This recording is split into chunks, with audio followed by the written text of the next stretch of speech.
Hello दोस्तों, इस video में हम बताएंगे आपको सर्किट क्या होता है और यह कितने प्रकार का होता है। सर्किट जो होता है उसका मीनिंग होगा परिपथ। सर्किट किसे कहते हैं? जब विद्युत करंट किसी कंडक्टर द्वारा रेजिस्टेंस से होते हुए जब अपना मार्ग पूरा करता है तो वह पूरी संरचना एक सर्किट कहलाती है। कंडक्टर के रूप में हमने यहाँ पे उपकरण लगा रखा है, बल्ब। ठीक है, तो ये पूरी संरचना क्या होता है? सर्किट कहलाता है। यह मुख्य रूप से दो प्रकार का होता है, पहला है सीरीज सर्किट और दूसरा पैरेलल सर्किट। आइए समझते हैं सीरीज सर्किट क्या होता है। सीरीज सर्किट जब दो या दो से अधिक रेजिस्टेंसों को या फिर उपकरणों को इस प्रकार जोड़ा जाए कि उनका एक सिरा दूसरे सिरे से जुड़ता चला जाए और विद्युत करंट का एक मार्ग बन जाए, तो यह सीरीज सर्किट कहलाता है। अगर इसकी विशेषता देखी जाए तो पहला है, अगर वोल्ट देखा जाए तो वोल्ट जो होता है वह सप्लाई जो वोल्टेज होती है हमारी 220 वोल्ट, उसको देखते हुए प्रत्येक रेजिस्टेंस में हमारा जो वोल्टेज होता है वो डिवाइड हो जाएगा। यानी कि यहाँ पे 73 वोल्टेज और 73 वोल्टेज होता है। यानी कि जो सप्लाई वोल्टेज से हमारा जो वोल्टेज होता है वो ड्रॉप वोल्टेज के बराबर होता है। दूसरा जो होता है हमारा एम्पियर, सर्किट में जो करंट होगी विद्युत धारा वो हमारा कुल रेजिस्टेंस के योग के बराबर होगा। तीसरा जो होता है प्रत्येक रेजिस्टेंस, यानी कि जो हमारा जो प्रत्येक रेजिस्टेंस है उसका मान समान होना चाहिए। यानी कि अगर उपकरण है तो सबके वाटेज क्या होने चाहिए? समान होने चाहिए। अगर ये हमारा 100 वाट का है तो ये भी हमारा 100 वाट का होना चाहिए, ये भी हमारा 100 वाट का ही होना चाहिए।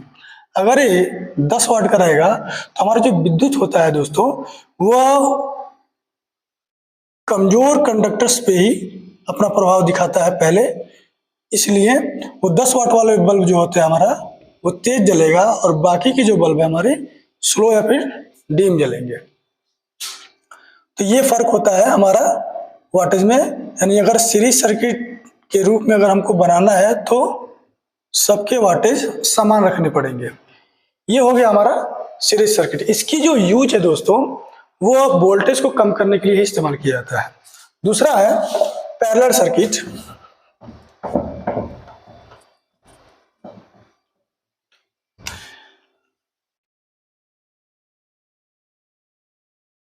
एक या एक से अधिक उपकरणों या रेजिस्टेंसों को इस प्रकार जोड़ा जाए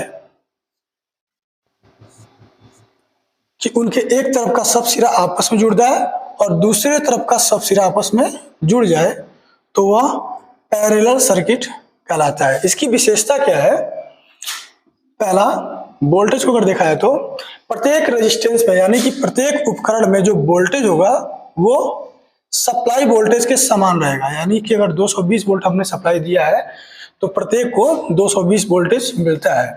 दूसरा अगर देखा जाए एम्पियर, तो जो सर्किट में जो हमारा एम्पियर है वह प्रत्येक रेजिस्टेंस के योग के बराबर होगा। यानी कि ये हमारा अगर 0.4 एम्पियर ले रहा है और ये भी हमारा 0.4 एम्पियर ले रहा है और ये मान लीजिए हमारा 5 एम्पियर 0.5 एम्पियर ले रहा है, तो ये क्या कितना हो जाएगा?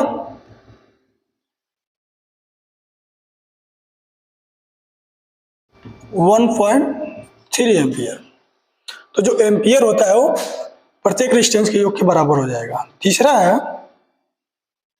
इसकी जो विशेषता होती है वो प्रत्येक रेजिस्टेंस को हम क्या करते हैं? स्वतंत्र कंट्रोल कर सकते हैं। यानी कि अगर इसको कंट्रोल करना हो तो इसको हम स्विच द्वारा ऑपरेट कर सकते हैं, इसको भी स्विच द्वारा हम इसको ऑन ऑफ कर सकते हैं और इसको भी स्विच द्वारा ऑन ऑफ कर सकते हैं। हालांकि ये जो चीज़ है वो सीरीज सर्किट में नहीं होता है। तो ये क्या है? तीसरा, हम प्रत्येक रेजिस्टेंस को यानी कि प्रत्येक उपकरण को हम स्वतंत्र कंट्रोल कर सकते हैं। इसका इस्तेमाल दोस्तों घरेलू उपकरण घरेलू वायरिंगों में होता है। उसके बाद होता है दोस्तों ओपन सर्किट। ओपन सर्किट का मतलब यदि सर्किट में वायर का टूट जाना या फिर स्विच का खराब हो जाना, या फिर उपकरण का खराब हो जाना, या फिर डिफेक्टिव हो जाना, यह हमारा ओपन सर्किट कहा जाता है। यानी कि किसी कारणवश अगर विद्युत हमारा मार्ग तय नहीं कर पाता है कंडक्टर्स में, तो वो हमारा ओपन सर्किट कहा जाता है।